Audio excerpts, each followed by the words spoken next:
Hey, what's up, coaches? It's Coach Hicks. So, today I want to talk about the numbers game inside the box. So, when I say the box, I'm talking about the running game primarily. I'm talking about how do you match numbers, or how do you become aware of the numbers game inside the box. Okay?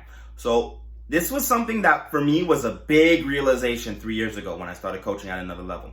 And I know that for some coaches, it's going to be like, well, yeah, obviously numbers are important. But there's going to be coaches out there who are going to be just like I was. And we might be looking at the American game and not understanding there's something that we might be missing. And that might be translating onto the field.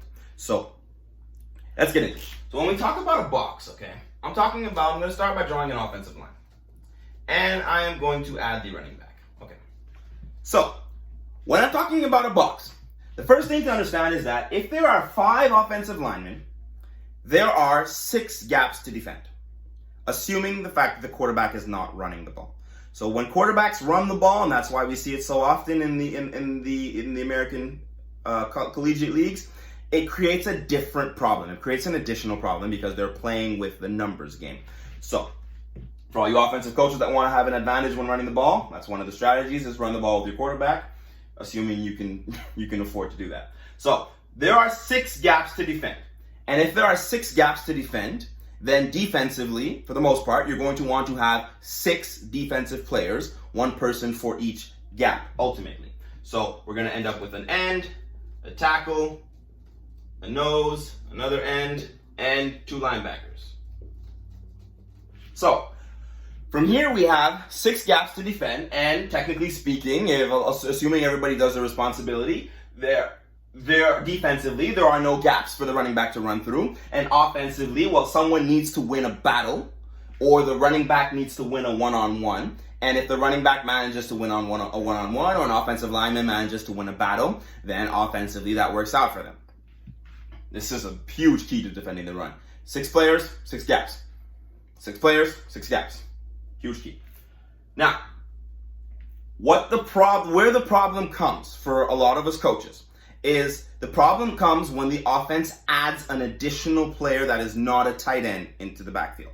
So when the offense comes out and they add a fullback, if we are coaches and we get all of our football knowledge from the American League, or from American football, from what's done south of the border, we will most often not adjust to this situation. And the reason why we don't do it is because when we look at the Americans, well, for the most part, we're going to see a too high safety look quite often. Very often, we're going to see 2 high safeties. And we're still going to see 2 linebackers in the box, despite the fact that there is an additional fullback. Where that becomes problematic for us is because as coaches, we don't realize that south of the border, they are aware of the additional gap that was created. And so either it could be the safeties that have a gap responsibility, or it's going to be somebody in the perimeter, perhaps an additional linebacker. Somebody has an additional responsibility to cover that gap, that extra gap that is created by this fullback who can go anywhere in the running game.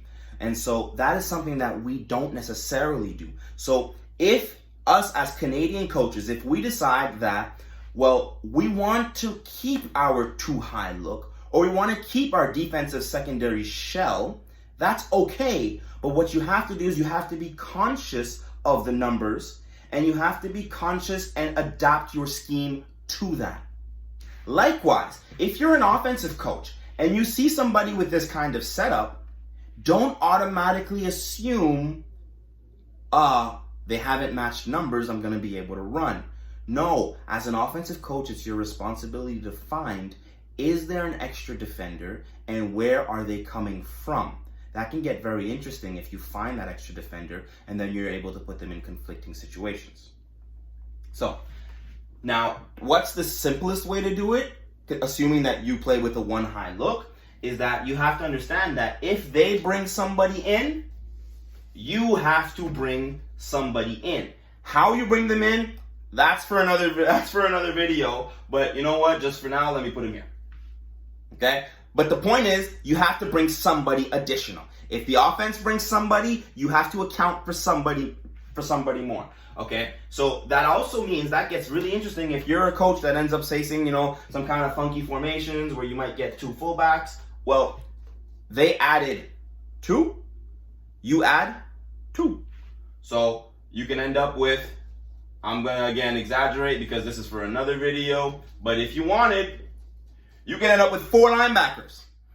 Here's the point. Initially, 5 offensive linemen, you had 6 gaps to defend.